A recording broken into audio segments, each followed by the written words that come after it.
जैसे कि आप सभी जानते हैं, सच की हमेशा जीत होती है और हमारी एक छोटी सी प्रयास आप तक बड़ी खबर पहुंचाती है। तो स्वागत करते हैं आप सभी का STS न्यूज़ चैनल पर। आगे बढ़ने से पहले आप इस वीडियो को लाइक और चैनल को सब्सक्राइब जरूर कर ले और साथ में बेल आइकन भी प्रेस कर ले। चलिए बढ़ते हैं खबरों की। बता दें, हिंसा प्रभावित मणिपुर में हालात से निपटने के तरीकों को लेकर भारतीय जनता पार्टी नीति केंद्र सरकार की आलोचना करते हुए कांग्रेस नेता सचिन पायलट ने आरोप लगाया कि राज्य में स्थिति को बिगड़ने दिया गया। उन्होंने सवाल किया है कि प्रधानमंत्री नरेंद्र मोदी इस बार वास्तविक सर्वदलीय बैठक क्यों नहीं कर रहे हैं। कांग्रेस नेता ने मणिपुर के मुख्यमंत्री एन बीरेन सिंह पर भी निशाना साधते हुए कहा कि वह राज्य पर शासन करने का नैतिक और राजनीतिक अधिकार खो चुके हैं। पायलट ने कहा कि मणिपुर जैसा छोटा राज्य जिसे सावधानी, सहानुभूति और करुणा के साथ संभाला जाना चाहिए था, वहाँ कोई जवाबदेह नहीं है, इसलिए इतने सारे लोगों ने अपनी जान गंवाई है। 2024 के लोकसभा चुनाव के लिए भारतीय जनता पार्टी की तरफ से तैयारी तेज कर दी गई है। रविवार को अध्यक्ष जगत प्रकाश नड्डा ने पार्टी की रणनीतियों और अन्य महत्वपूर्ण मुद्दों पर चर्चा करने के लिए हैदराबाद में दक्षिण के राज्यों के नेताओं के साथ बैठक की। बैठक में केरल, तमिलनाडु, पुदुचेरी, कर्नाटक, तेलंगाना, आंध्र प्रदेश, महाराष्ट्र, गोवा, अंडमान और लक्षद्वीप के नेता मौजूद थे। यह बैठक तेलंगाना में इस साल के अंत में होने वाले विधानसभा चुनाव से पहले हुई है। हैदराबाद में भाजपा तेलंगाना मुख्यालय में आयोजित क्षेत्रीय सलाहकार बैठक में पार्टी महासचिव BL संतोष और अन्य वरिष्ठ नेताओं के साथ पार्टी के सांसद, विधायक और राज्य इकाई के अध्यक्ष सहित अन्य लोग शामिल हुए। शिवसेना के नेता उद्धव ठाकरे ने रविवार को विदर्भ का दौरा किया है। इस दौरान उन्होंने बीजेपी पर जमकर निशाना साधा। साथ ही ये भी बताया कि वो बीजेपी के गठबंधन से बाहर क्यों आए थे। उद्धव ने यहां बीजेपी पर हमला करते हुए कहा कि भाजपा ने जिस पर भ्रष्टाचार के आरोप लगाए, प्रधानमंत्री मोदी में उन्हीं से राखी बंधवाई है। सभी बागी नेताओं का मालिक एक है। बीजेपी को शिवसेना तो चाहिए थी, लेकिन ठाकरे नहीं। लेकिन याद रहे कि भले ही हमारे विधायक और सांसद चले गए हो, लेकिन दमदार शिवसैनिक अभी भी मेरे साथ है। तमिलनाडु के मुख्यमंत्री MK स्टालिन ने राज्यपाल RN रवि के कामों के संबंध में राष्ट्रपति द्रौपदी मुर्मू को पत्र लिखा है। उन्होंने कहा है कि संविधान के अनुसार राज्यपाल प्रमुख है, लेकिन उनसे मुख्यमंत्री के परिषद के अनुसार कार्य करने की उपेक्षा की जाती है। CM स्टालिन ने पत्र में कहा गया है कि जब गवर्नर राजनेता बन जाता है तो उसे पद पर नहीं रहना चाहिए। CM स्टालिन ने कहा है कि राज्यपाल रवि तमिलनाडु सरकार की नीतियों के खिलाफ काम कर रहे हैं। CM ने कहा है कि नागालैंड के मुख्यमंत्री ने भी माना था कि राज्य के राज्यपाल के रूप में रवि का कार्यकाल संतोषजनक नहीं था। हरियाणा में ट्रैक्टर चलाने और किसानों के साथ धान रोपने के बाद राहुल गांधी ने अब मोटर मैकेनिकों को सशक्त बनाने पर जोर दिया है। उन्होंने कहा कि अगर भारत के ऑटोमोबाइल उद्योग को मजबूत बनाना है तो हमें मैकेनिकों को सशक्त बनाना होगा। पूर्व सांसद ने करोल बाग में मोटरसाइकिल मैकेनिकों के साथ अपनी हालिया बातचीत की एक वीडियो शेयर कर ये बातें कही है। बता दें कि राहुल गांधी बीते मंगलवार को अचानक राजधानी दिल्ली के करोल बाग पहुंच गए थे और मोटरसाइकिल मैकेनिकों से मुलाकात की थी। राहुल ने फेसबुक पर मैकेनिकों के साथ अपनी बातचीत की तस्वीर भी पोस्ट की थी। असम के मुख्यमंत्री हेमंत बिस्वा शर्मा ने एक बार फिर राहुल गांधी पर निशाना साधा है। शर्मा ने कहा है कि राहुल में अचानक पैदा हुई वास्तविक दिखने की इच्छा और उतावलापन हास्यास्पद है। वो शनिवार को कांग्रेस नेता के हरियाणा के सोनीपत जिले के मदीना गांव में अचानक रुकने का जिक्र कर रहे थे, जहां उन्होंने लोगों से बातचीत की और खेतों में काम करने वाले किसानों के साथ समय बिताया। शर्मा ने दावा किया कि जब कांग्रेस के पूर्व अध्यक्ष तस्वीर खिंचवा रहे थे तब किसानों के साथ धक्का मुक्की हुई।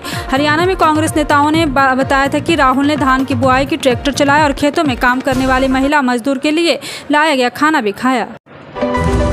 पश्चिम बंगाल प्रदेश कांग्रेस अध्यक्ष अधीर रंजन चौधरी ने शनिवार को राज्यभर में पंचायत चुनाव के दौरान हिंसा की अलग अलग घटनाओं में मौतों को लेकर रविवार को सत्तारूढ़ तृणमूल कांग्रेस की आलोचना की।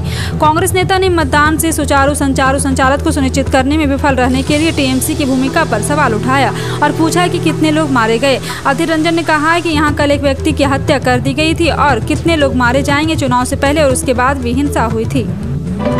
महाराष्ट्र कांग्रेस प्रमुख नाना पटोले ने बीकानेर में PM मोदी के दिए गए भाषण पर भी पलटवार किया है। उन्होंने प्रधानमंत्री पर तंज कसते हुए कहा है कि PM मोदी को झूठ का बाजार बताया।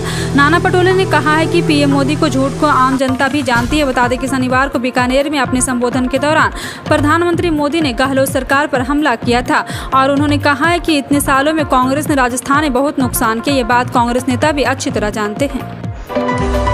पश्चिम बंगाल के पंचायत चुनाव में हुई हिंसा को लेकर अब राजनीति गर्मा गई है। केंद्रीय मंत्री स्मृति ईरानी ने शनिवार को मतदान के दौरान हुई हिंसक झड़पों के लिए TMC की कड़ी आलोचना की। इतना ही नहीं, बीजेपी नेता ने कांग्रेस नेता राहुल गांधी की भी आलोचना की और सवाल किया कि क्या उन्हें ऐसी घटनाएं स्वीकार्य लगती है, क्योंकि उनकी पार्टी ने हाल ही में अगले साल होने वाले लोकसभा चुनाव के लिए TMC के साथ गठबंधन करने का फैसला किया है। मौसम विभाग ने दिल्ली समेत देश के कई राज्यों में भारी बारिश को लेकर अलर्ट जारी किया। क्षेत्रीय मौसम विज्ञान केंद्र दिल्ली के प्रमुख चरण सिंह ने कहा कि अगले 2 दिनों तक जम्मू कश्मीर, हिमाचल प्रदेश और उत्तराखंड में भारी बारिश की संभावना है। इसके साथ पंजाब, हरियाणा, यूपी और पूर्वी राजस्थान में भी अगले 2 दिनों में भारी बारिश की अलर्ट जारी किया गया। मौसम विज्ञान केंद्र के रीजनल हेड चरण सिंह ने कहा, हमने उत्तराखंड, हिमाचल प्रदेश और जम्मू कश्मीर के लिए अलर्ट जारी किया है।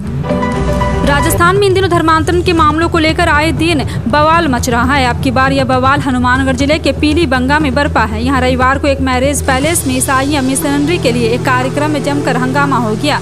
यहाँ ईसाई और हिंदूवादी संगठन आमने सामने हो गए। कार्यक्रम को लेकर दोनों पक्षों में जोरदार भिड़ंत हो गई और वहाँ जमकर कुर्सियां चली। इससे वहाँ अफरा तफरी मच गई। कार्यक्रम में शामिल होने आए लोगों ने इधर उधर भागकर अपनी अपनी जान बचाई। उत्तर भारत में इस समय भारी बारिश का दौर चल रहा है। इसके चलते कई जगहों से जान माल के नुकसान की खबरें आ रही।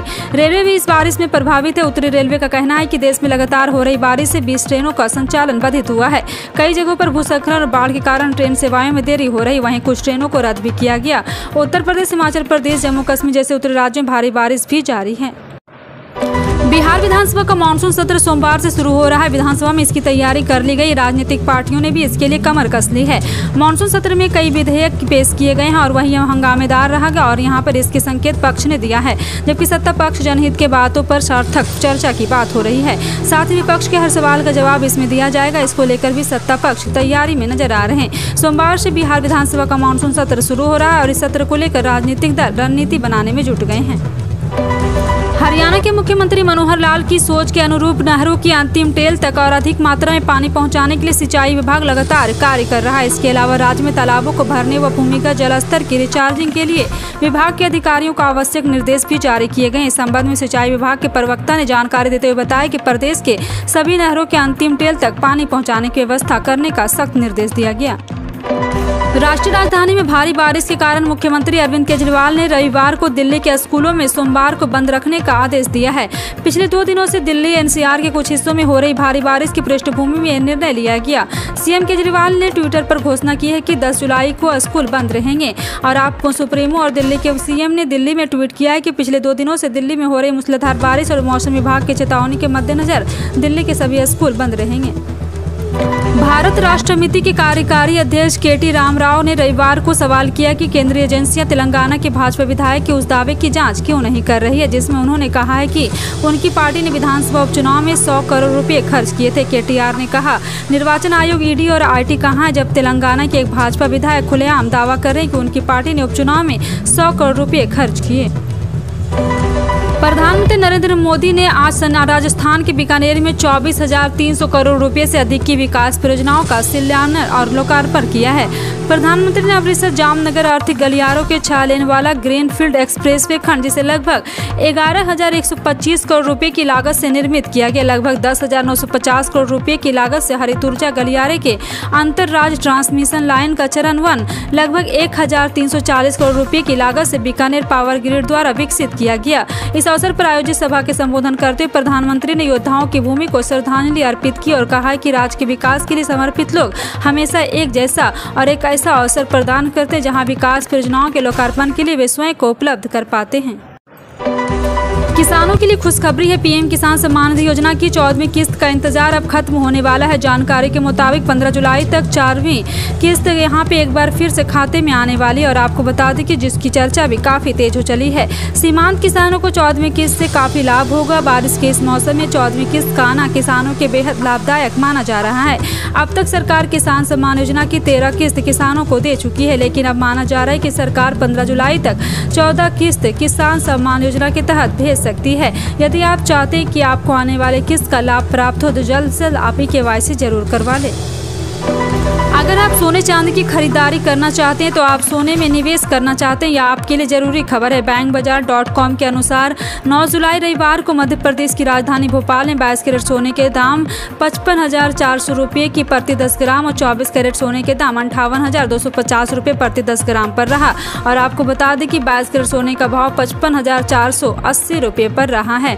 और बैंकबाजार.com के अनुसार यदि बात करें चांदी की तो चांदी भोपाल रायपुर के सराफा बाजार में शनिवार को 75,700 रुपये प्रति किलोग्राम पर रहा और रविवार को 76,700 के दाम पर बिका। सरकारी तेल कंपनियां हर दिन सुबह 6 बजे पेट्रोल डीजल के दाम को अपडेट करते हैं। आज भी पेट्रोल डीजल के दाम को अपडेट किया गया। देश में पिछले साल मई 2022 में ही इनके दामों को बदला गया। इनके दामों की दुनिया के कच्चे तेल की कीमत के आधार पर तय किया जाता है। इसमें टैक्स और ट्रांसफॉर्मेशन कास्ट भी शामिल होते हैं। आज भी गाड़ी चालक की राहत खबर है और आपको बता दें कि देश में तेल कंपनियां BCL और इंडियन ऑयल ने रविवार को नई कीमत जारी कर दी। जी हाँ, आपको बता दें कि देश के महानगरों के साथ बाकी शहरों में पेट्रोल डीजल की कीमत भी जारी कर दी गई है। फिलहाल आपका इन सभी खबरों पर क्या कहना है, कमेंट सेक्शन में टाइप करके जरूर बताएं। इसी तरह की पल पल की अपडेट जानने के लिए जुड़े रहें आप अपने NTS न्यूज़ चैनल से। मिलते हैं अगली बड़ी खबर में, तब तक के लिए जय हिंद।